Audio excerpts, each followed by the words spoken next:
ओम नमः शिवाय। आपके अपने YouTube चैनल जैमा कंजक में आपका बहुत बहुत स्वागत है। श्री शिव महापुराण की कथाओं को आगे बढ़ाते हुए आज की कथा का आरंभ हम सप्त ऋषियों का शिव के पास आगमन अध्याय से करेंगे। उम्मीद करती हूँ कथा का पूरा फल लेने के लिए आप कथा को शुरू से लेकर अंत तक जरूर श्रवण करेंगे। ओम नमः शिवाय। ब्रह्मा जी और नारद जी का संवाद। ब्रह्मा जी बोले, हे मुनि श्रेष्ठ नारद, शैलराज हिमालय और मैना से विदा लेकर सप्तऋषि भगवान शिव के निवास स्थान कैलाश पर्वत पर पहुँचे। वहां पहुंचकर उन्होंने दोनों हाथ जोड़कर शिव जी को प्रणाम किया और उनकी भक्ति भाव से स्तुति की। तत्पश्चात उन्होंने कहना आरंभ किया, हे देवादिदेव, महादेव, परमेश्वर, महाप्रभु, महेश्वर, हमने गिरिराज हिमालय और मैना को समझा दिया है। वे संबंध को स्वीकार कर चुके हैं। उन्होंने पार्वती का वाग्दान कर दिया है। हे प्रभु, अब आप अपने पार्षदों तथा देवताओं के साथ बारात लेकर हिमालय के यहाँ जाइए और देवी पार्वती का पानी ग्रहण कीजिए। भगवान, आप वेदोक्त रीति से पार्वती को अपनी पत्नी बना लीजिए। सप्तऋषियों का ये वचन सुनकर त्रिलोकीनाथ भगवान शिव बहुत प्रसन्न हुए और बोले, हे ऋषिगण, मैं विवाह के रीति रिवाजों के संबंध में कुछ नहीं जानता। आप लोगों ने पूर्व में विवाह की जो रीति देखी हो अथवा इस विषय में आप जो कुछ जानते हो, कृपया मुझे बताएं। सप्तऋषि बोले, भगवान, आप सर्वप्रथम श्री हरि, विष्णु एवं सृष्टिकर्ता ब्रह्मा जी को उनके पुत्रों एवं पार्षदों सहित यहाँ बुला लीजिए। सभी ऋषि मुनियों, यक्ष, गंधर्वों, किन्नरों, सिद्धगणों एवं देवराज इंद्र सहित सभी देवताओं और अप्सराओं को अपने विवाह में आमंत्रित करें। ये सब मिलकर इस विवाह का सफल आयोजन करेंगे। ऐसा कहकर सप्तऋषि भगवान शिव से आज्ञा लेकर उनकी भक्ति भाव से स्तुति करते हुए प्रसन्नता पूर्वक अपने धाम को चले गए। नारद जी ने पूछा, हे तात महाप्राज्ञ, कृपया कर अब आप मुझे ये बताएं कि सप्तऋषियों के वहां से चले जाने के बाद हिमालय ने क्या किया। ब्रह्मा जी बोले, नारद, जब वे सप्तऋषि हिमालय से विदा लेकर कैलाश पर्वत पर गए तो हिमालय ने अपने सगे संबंधियों एवं भाई बंधुओं को आमंत्रित किया। जब सभी वहां एकत्रित हो गए तब ऋषियों की आज्ञा के अनुसार हिमालय ने अपने राजपुरोहित श्री गज से लगन पत्रिका लिखवाई। उसका पूजन अनेकों सामग्रियों से करने के पश्चात उन्होंने लगन पत्रिका भगवान शंकर के पास भिजवा दी। गिरिराज हिमालय के बहुत से नाते रिश्तेदार लगन पत्रिका को लेकर कैलाश पर्वत पर गए। वहां पहुंचकर उन्होंने त्रिलोकीनाथ भगवान शिव के मस्तक पर तिलक लगाया और उन्हें लगन पत्रिका दे दी। शिव जी ने उनका खूब आदर सत्कार किया। तत्पश्चात वे सभी वापस लौट आए। शैलराज हिमालय ने देश के विविध स्थानों पर रहने वाले अपने सभी भाई बंधुओं को इस शुभ अवसर पर आमंत्रित किया। सबको निमंत्रण भेजने के पश्चात हिमालय ने अनेकों प्रकार के रत्नों, वस्त्रों और बहुमूल्य आभूषणों तथा विभिन्न प्रकार की बहुमूल्य देने योग्य वस्तुओं को संग्रहित किया। तत्पश्चात उन्होंने विभिन्न प्रकार की खाद्य सामग्री, चावल, आटा, गुड़, शक्कर, दूध, दही, घी, मक्खन, मिठाइयाँ तथा पकवान आदि एकत्रित किए ताकि बारात का उत्तम रीति से आदर सत्कार किया जा सके। सभी खाद्य वस्तुओं को बनाने के लिए अनेकों हलवाई लगा दिए गए। चारों ओर उत्तम वातावरण था। शुभ मुहूर्त में गिरिराज हिमालय ने मांगलिक कार्यों का शुभारंभ किया। घर की स्त्रियां मंगल गीत गाने लगी। हर जगह उत्सव होने लगे।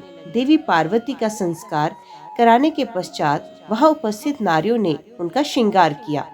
विभिन्न प्रकार के सुंदर वस्त्रों एवं आभूषणों से विभूषित पार्वती देवी साक्षात जगदम्बा जान पड़ती थी।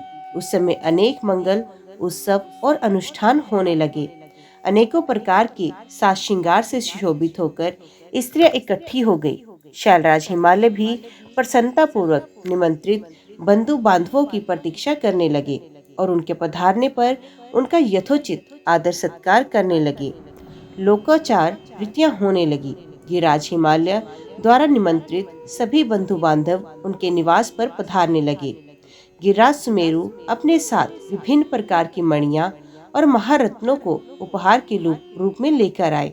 मंदराचल, अस्ताचल, मलयाचल, उदयाचल, निषद, दुर्धर, करवीर, गंधमादन, महेंद्र, पारयात्र, नील, चित्रकूट, कोंच, पुरुषोत्तम, सनेल, वेंकट, श्रीशैल, गोकामुख, नारद, विंध्य, कालंजर, कैलाश तथा अन्य पर्वत दिव्य रूप धारण करके अपने अपने परिवारों को साथ लेकर इस शुभ अवसर पर पधारे। सभी देवी पार्वती और शिवजी को भेंट करने के लिए उत्तम वस्तुएं लेकर आए। इस विवाह को लेकर सभी बहुत उत्साहित थे।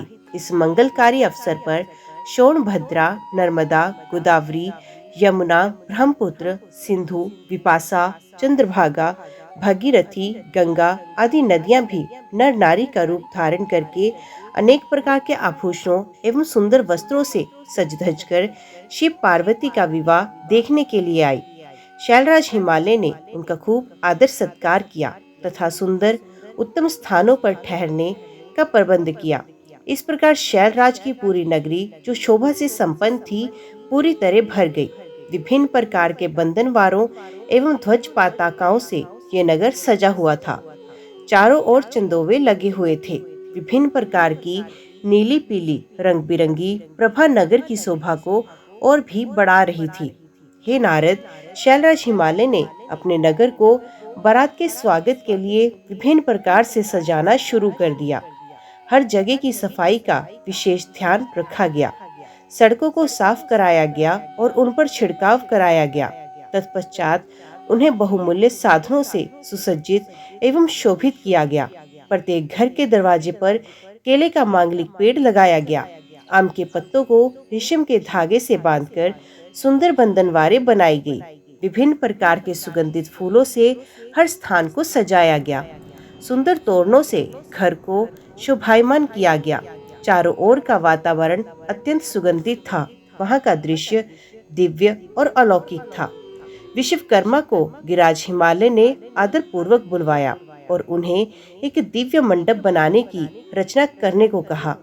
वे मंडप 10,000 योजन लंबा और चौड़ा था। वे दिव्य मंडप 40,000 कोस के विस्तृत क्षेत्र में फैला हुआ था। विश्वकर्मा, जो कि देवताओं के शिल्पी कहे जाते हैं, उन्होंने इस उत्तम मंडप की रचना करके अपनी कुशलता एवं निपुणता का परिचय दिया। ये मंडप अद्भुत जान पड़ता था। उस मंडप में अनेकों प्रकार के स्थावर, जंगम पुष्प तथा स्त्री पुरुषों की मूर्तियां बनाई गई थी, जो कि इतनी सुंदर थी कि वे निश्चय कर पाना कठिन था कि कौन ज्यादा सुंदर है एवं मनोहर है। वहां जल में थल तथा थल में जल दिखाई दे रहा था। कोई भी मनुष्य इस कलाकृति को देखकर ये नहीं जान पा रहा था कि यहाँ जल है या थल। विभिन्न प्रकार के जानवरों की कलाकृतियां जीवंत बनाई गई थी। अपनी सुंदरता से जड़ हृदय को मोहित करते सारस कहीं सरोवर में पानी पीते दिखाई देते थे, तो कहीं जंगलों में सिंह ऐसे लग रहे थे मानो अभी दहाड़ना शुरू कर देंगे। नृत्य करने की मुद्रा में बनाई गई स्त्री पुरुषों की मूर्तियों को देखकर ऐसा लगता था मानो वाकई नर नारी नृत्य कर रहे हों। द्वार पर खड़े द्वारपाल हाथों में धनुष बाण लेकर ऐसे खड़े थे जैसे सचमुच अभी बाणों की वर्षा करेंगे। इस प्रकार सभी कृत्रिम वस्तुएं बहुत ही सुंदर एवं मनोहर थी, जो कि बिल्कुल जीवंत लगती थी। द्वार के मध्य में देवी महालक्ष्मी की सुंदर मूर्ति की स्थापना की थी, जिन्हें देखकर ऐसा प्रतीत होता था मानो क्षीर सागर से निकलकर साक्षात लक्ष्मी देवी यहाँ आ गई हों। वे सभी शुभ लक्षणों से युक्त दिखाई दे रही थी। मंडप में विभिन्न स्थानों पर हाथियों की कलाकृतियां भी बनाई गई थी। कई स्थानों पर घोड़े घुड़सवारों सहित खड़े थे, तो कहीं सुंदर अद्भुत दिव्य रथ जिन पर सफेद अश्व जुते हुए थे। मंडप के मुख्य द्वार पर नंदीश्वर, जो कि शिवजी की सवारी हैं, की मूर्ति बनाई गई थी, जो कि स्फटिक मणि के समान चमक रही थी। उसके ऊपर दिव्य पुष्पक विमान की रचना की गई थी, जिसे पल्लवों और सफेद चामरों से सजाया गया था। विश्वकर्मा द्वारा समस्त देवताओं की भी प्रतिमूर्ति की रचना की गई, जो कि हूबहू वास्तविक देवताओं से मिलती थी। क्षीर सागर में निवास करने वाले श्री हरि विष्णु एवं उनके वाहन गरुड़ की रचना भी उस मंडप में की गई, जिसका स्वरूप साक्षात विष्णु जैसा ही था। इसी प्रकार विश्वकर्मा द्वारा जगत के सृष्टिकर्ता ब्रह्मा जी की भी प्रतिमा उनके पुत्रों और वेदों सहित बनाई गई। साथ ही वे प्रतिमा वैदिक सूक्तों का पाठ करती हुई दिखाई देती। स्वर्ग के राजा देवेंद्र अर्थात इंद्र एवं उनके वाहन ऐरावत हाथी की भी मूर्तियां भी जीवंत थी। इस प्रकार विश्वकर्मा द्वारा बनाई गई सभी कलाकृतियां कला का अद्भुत नमूना थी, जो कि दिव्य एवं मनोहर थी, जिन्हें देखकर ये जान पाना अत्यंत मुश्किल ही नहीं नामुमकिन था कि वे असली हैं या फिर नकली। देवताओं के शिल्पी विश्वकर्मा द्वारा रचित ये दिव्य मंडप आश्रयों से युक्त एवं सभी को मोहित कर लेने वाला था। तत्पश्चात शैलराज हिमालय की आज्ञा के अनुसार विश्वकर्मा ने देवताओं के रहने के लिए कृत्रिम लोकों का निर्माण किया, जो कि अद्भुत थे। साथ ही उनके बैठने के लिए दिव्य सिंहासनों की रचना भी की गई। ब्रह्मा जी के रहने के लिए विश्वकर्मा ने सत्यलोक की रचना की, जो दीप्ति से प्रकाशित हो रहा था। तत्पश्चात श्री हरि विष्णु के लिए वैकुंठ का निर्माण किया गया। देवराज इंद्र के लिए समस्त ऐश्वर्य से संपन्न दिव्य स्वर्ग लोक की रचना की गई। अन्य देवताओं के लिए भी उन्होंने सुंदर एवं अद्भुत भवनों की रचना की। देवताओं के शिल्पी विश्वकर्मा ने पलक झपकते ही इस अद्भुत कार्य को मूर्त रूप दे दिया। सभी देवताओं के रहने हेतु उनके दिव्य लोकों जैसे कृत्रिम लोकों का निर्माण करने के पश्चात विश्वकर्मा ने भक्तवत्सल भगवान शिव के ठहरने हेतु एक सुंदर मनोरम एवं अद्भुत घर का निर्माण किया।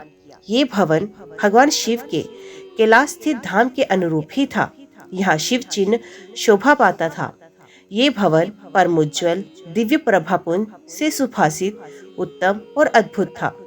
इस भवन की सभी ने बहुत प्रशंसा की, यहाँ तक कि स्वयं भगवान शिव भी उसे देखकर आश्चर्यचकित हो गए और विश्वकर्मा की इन रचनाओं को उन्होंने बहुत सराहा। विश्वकर्मा की यह रचना अद्भुत थी। इस प्रकार जब सुंदर एवं दिव्य मनोरम मंडप की रचना हो गई और सभी देवताओं के ठहरने के लिए यथा योग्य लोकों का भी निर्माण कर दिया गया, तो शैलराज हिमालय ने विश्वकर्मा को बहुत बहुत धन्यवाद दिया। तत्पश्चात हिमालय प्रसन्नता पूर्वक भगवान शिव के शुभ आगमन की प्रतीक्षा करने लगे। हे नारद, इस प्रकार मैंने वहाँ का सारा वृत्तांत तुम्हें सुना दिया। अब आप और क्या सुनना चाहते हैं? नारद जी बोले, हे विधाता, आपको नमस्कार है। आपने अपने श्रीमुख से मुझे अमृत के समान दिव्य और अलौकिक कथा को सुनाया। अब मैं भगवान चंद्रमौली के मंगल में वैवाहिक जीवन का सार सुनना चाहता हूँ, जो कि समस्त पापों का नाश करने वाला है। भगवान, कृपा कर मुझे ये बताइए कि जब शैलराज हिमालय द्वारा भेजी गई लगन पत्रिका महादेव जी को प्राप्त हुई, तो महादेव जी ने क्या किया? प्रभु, इस अमृत कथा को सुनाने की कृपा कीजिए। ब्रह्मा जी बोले, हे नारद, लगन पत्रिका को पाकर भगवान शिव ने मन में बहुत हर्ष का अनुभव किया। लगन पत्रिका लेकर आए शैलराज के बंधु बांधवों का उन्होंने यथा योग्य आदर सत्कार किया। तत्पश्चात उन्होंने उस लगन पत्रिका को पढ़कर स्वीकार किया तथा पत्रिका लेकर आए हुए लोगों को आदर सम्मान से विदा किया। तब शिव जी प्रसन्नता पूर्वक सप्तऋषियों से बोले कि हे मुनियों, आपने मेरे लिए इस शुभ कार्य का संपादन किया है और मैंने इस विवाह हेतु अपनी स्वीकृति प्रदान कर दी। अतः आप सभी मेरे विवाह में सादर आमंत्रित हैं। भगवान शिव के शुभ वचन सुनकर ऋषिगण बहुत प्रसन्न हुए और उनको आदर पूर्वक प्रणाम करके अपने धाम को चले गए। जब ऋषिगण कैलाश पर्वत से चले गए, तब भक्त वत्सल भगवान शिव ने तुम्हारा स्मरण किया। तुम अपने सौभाग्य की प्रशंसा करते हुए तुरंत उनसे मिलने उनके धाम पहुंच गए। शिव जी के श्री चरणों में तुमने मस्तक झुकाकर प्रणाम किया और वहां हाथ जोड़कर खड़े हो गए। भगवान शिव बोले, हे नारद, तुम्हारे दिए गए उपदेश से प्रभावित होकर ही देवी पार्वती ने घोर तपस्या की और उससे प्रसन्न होकर मैंने उन्हें अपनी पत्नी बनाने का वरदान दिया। पार्वती की भक्ति ने मुझे वश में किया। अब मैं उनके साथ विवाह करूंगा। सप्तऋषियों ने शैलराज हिमालय को संतुष्ट कर इस विवाह की स्वीकृति प्राप्त की और हिमालय की ओर से लगन पत्रिका भी आ चुकी है। आज से 7वें दिन मेरे विवाह का दिन सुनिश्चित किया गया है। इस अवसर पर महान उत्सव होगा। अद्य तुम श्री हरि, ब्रह्मा, सब देवताओं, मुनियों, सिद्धों को मेरी ओर से निमंत्रण भेजो और उनसे कहो कि वे लोग उत्साह और प्रसन्नता पूर्वक सज धज कर अपने अपने परिवार के साथ आदर सत्कार से मेरे विवाह में पधारें। नारद भगवान शिव की आज्ञा पाकर अपने हर जगह जाकर आदर पूर्वक सबको इस विवाह में पधारने का निमंत्रण दिया। तत्पश्चात भगवान शिव के पास आकर उन्हें सारी जानकारी दी। तब भगवान शिव भी आदर पूर्वक सब देवताओं के पधारने की प्रतीक्षा करने लगे। भगवान शिव के सभी गण संपूर्ण दिशाओं में नाचने गाने लगे। सभी ओर उत्सव होने लगा। निमंत्रण पाकर अति प्रसन्नता से सज धज कर भगवान श्री हरि, विष्णु भी श्री लक्ष्मी और अपने दल बल को साथ लेकर कैलाश पर्वत पर पहुंचे। वहां पधारकर उन्होंने भक्ति भाव से भगवान शिव को प्रणाम किया और प्रभु की आज्ञा लेकर अपना स्थान ग्रहण किया। तत्पश्चात मैं भी सप्तनीक अपने पुत्रों सहित भगवान शिव के विवाह में सम्मिलित होने के लिए पहुंचा। भगवान शिव को प्रणाम करके मैंने भी वहां आसन ग्रहण किया। इसी प्रकार सब देवता, देवराज इंद्र आदि भी अपने अपने गणों एवं परिवारों के साथ सुंदर वस्त्रों और बहुमूल्य आभूषणों से शोभायमान होकर वहां पहुंच गए। सिद्ध, चारण, गंधर्व, ऋषि, मुनि सब सहर्ष विवाह में सम्मिलित होने के लिए कैलाश पर पहुंचे। अप्सराएं नृत्य करने लगी और देवनारियां गीत गाने लगी। त्रिलोकीनाथ भगवान शिव ने स्वयं आगे बढ़कर सभी अतिथियों का सहर्ष आदर सत्कार किया। उस समय कैलाश पर्वत पर बहुत अनोखा और महान उत्सव होने लगा। सभी देवगण हर कार्य को कुशलता के साथ संपन्न कर रहे थे, मानो उनका अपना ही कार्य हो। प्रसन्नता पूर्वक सातों मातृकाएं शिव जी को आभूषण पहनाने लगी। लोकाचार रीतियों करके भगवान शिव की आज्ञा से श्री विष्णु आदि सभी देवता वर यात्रा अर्थात बारात ले जाने की तैयारी करने लगे। सातों माताओं ने भगवान शिव का श्रृंगार किया। उनके मस्तक पर तीसरा नेत्र मुकुट बन गया। चंद्रकला का तिलक लगाया गया। उनके गले में पड़े दोनों सांपों को उन्होंने और ऊंचा कर लिया और वे इस प्रकार प्रतीत होने लगे मानो सुंदर कुंडल हों। इसी प्रकार सभी अंगों पर सांप लिपट गए जो आभूषण की सी शोभा देने लगे। सारे अंगों पर चिता की भस्म रमा गई थी। वे चंदन के समान चमक उठी। वस्त्र के स्थान पर सिंह तथा हाथी की खाल को उन्होंने ओढ़ लिया। इस प्रकार श्रृंगार से सुशोभित होकर भगवान शिव दूल्हा बनकर तैयार हो गए। उनके मुखमंडल पर जो आभा सुशोभित हो रही थी उसका वर्णन करना कठिन है। वे साक्षात ईश्वर हैं। तत्पश्चात समस्त देवता, यज्ञ, दानव, नाग पक्षी, अप्सरा, महेशगण मिलकर भगवान शिव के पास गए और प्रसन्नता पूर्वक बोले, हे महादेव, अब आप देवी पार्वती को ब्याह लेने के लिए हम लोगों के साथ चलिए, हम पर कृपा कीजिए।